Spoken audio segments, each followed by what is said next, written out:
Hey everybody, it's Bill. I'm the salty old Marine. And today is the Marine Corps birthday.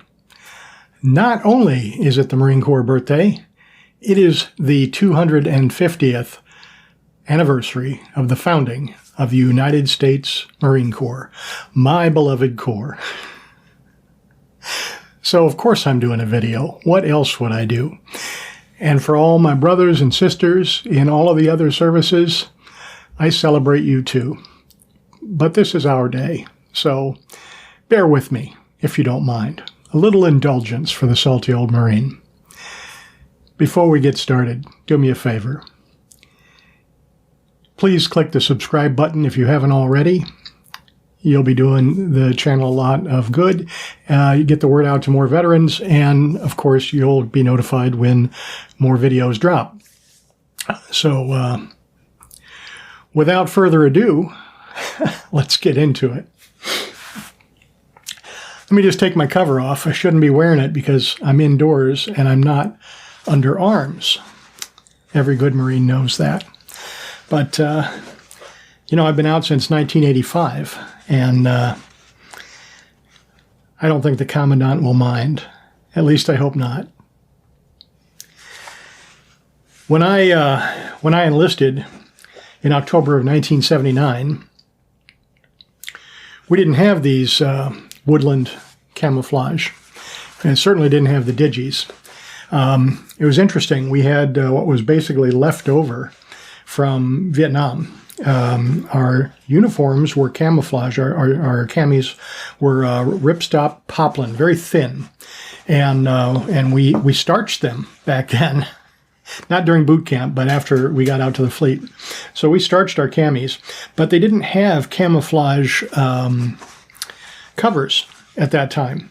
They were still sateen.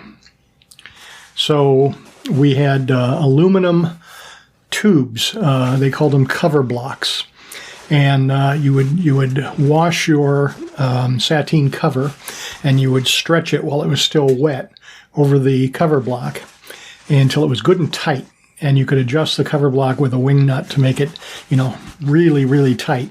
And then you would take a paintbrush, an actual paintbrush, and a bottle of liquid starch, and you would starch your utility cover until it was completely saturated. I mean, the starch was like running down the sides of the cover block. And then you would set it out in the sun and you would let it bake. And when it was done, you would remove the cover block and it would be standing up like a stovepipe. And if you were in the fleet, you would take and put a little bend in it right here.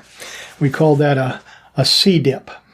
So you would put a C-dip in our sateen covers, and that's how we would wear them. Oh man, the things that you remember, you know what I mean? So let's take a little trip. Let's take a little trip, shall we? When I enlisted in the Marine Corps, it was late July of 1979. I graduated in late October of 1979, and I was sent to Camp Lejeune, actually to Camp Johnson, North Carolina. Camp Johnson's part of Camp Lejeune. It was originally called Montford Point. It was the boot camp for Black Marines until the Marine Corps became fully integrated. So it was renamed at some point to Camp Johnson, and that's where I went to my first MOS school. That was October of 79, and I was there until just before Christmas of 1979. So during that period of time, we had the Iran hostage crisis. That was from November 1979 to January of 1981. On November 4th, militants in Iran seized the U.S. Embassy in Tehran and took 66 American hostages. 52 of them were held for 444 days. That included the Marine Guards at the embassy. So I was in the Marine Corps during that time.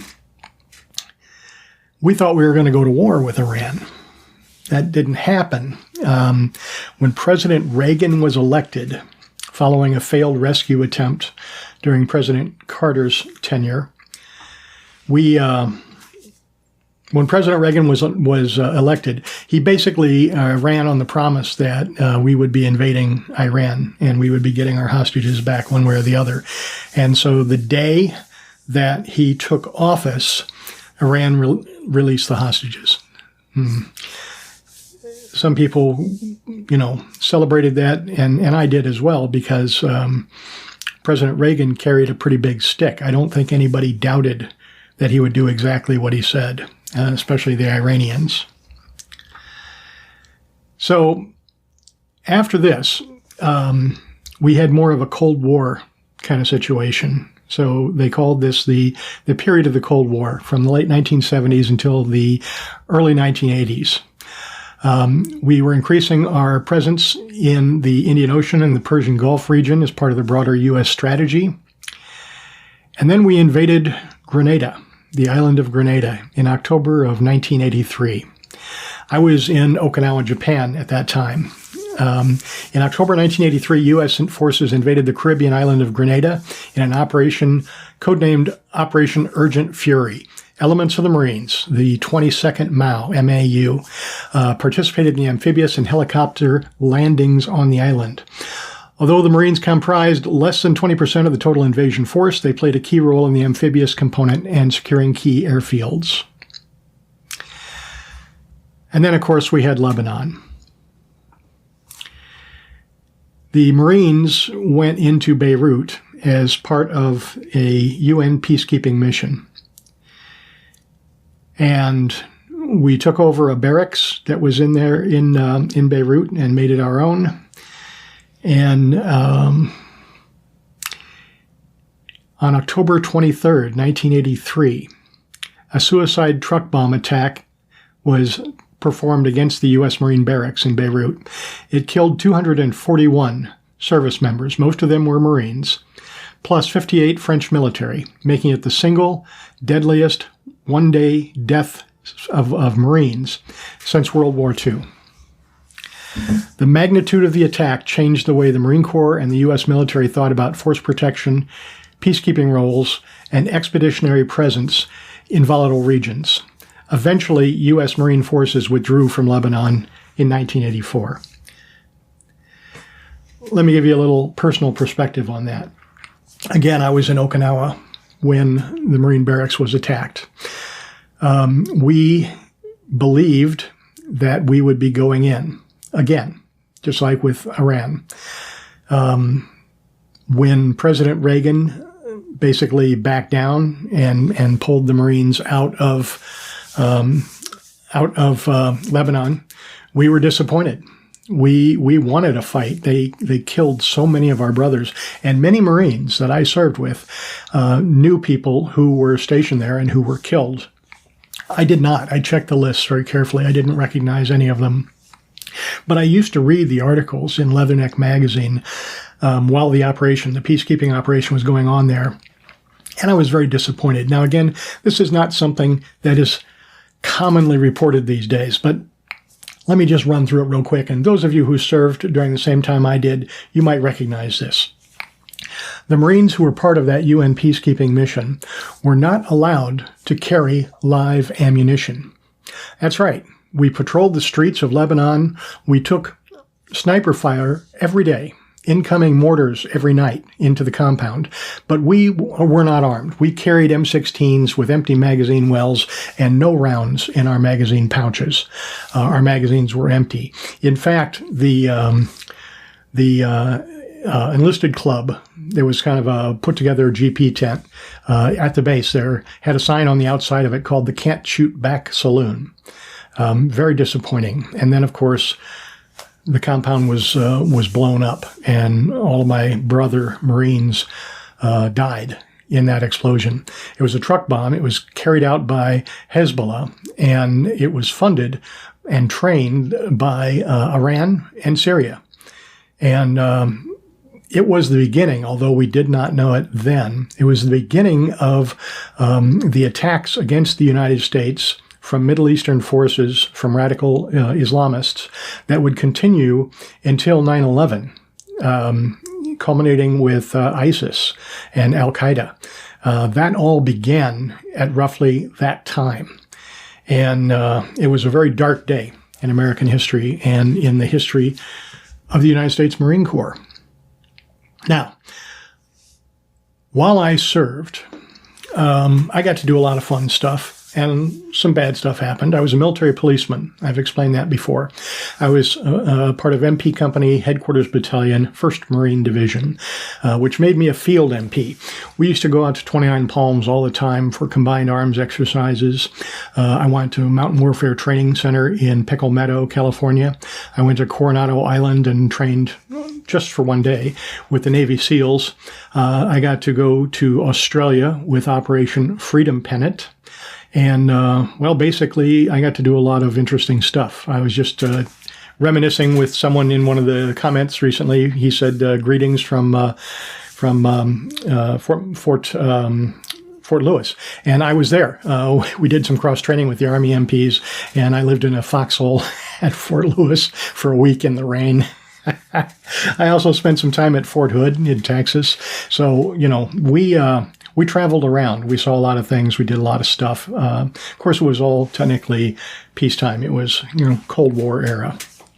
Anyway, so yeah, we went, we did the things, we saw the stuff.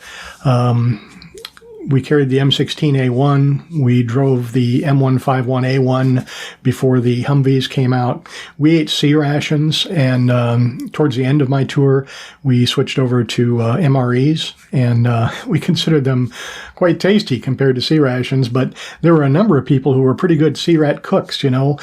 We all carried bottles of hot sauce into the field, either Frank's Louisiana or one of the others, and there were some field chefs who could make a pretty good meal out of a bunch of cans of sea rats all put together.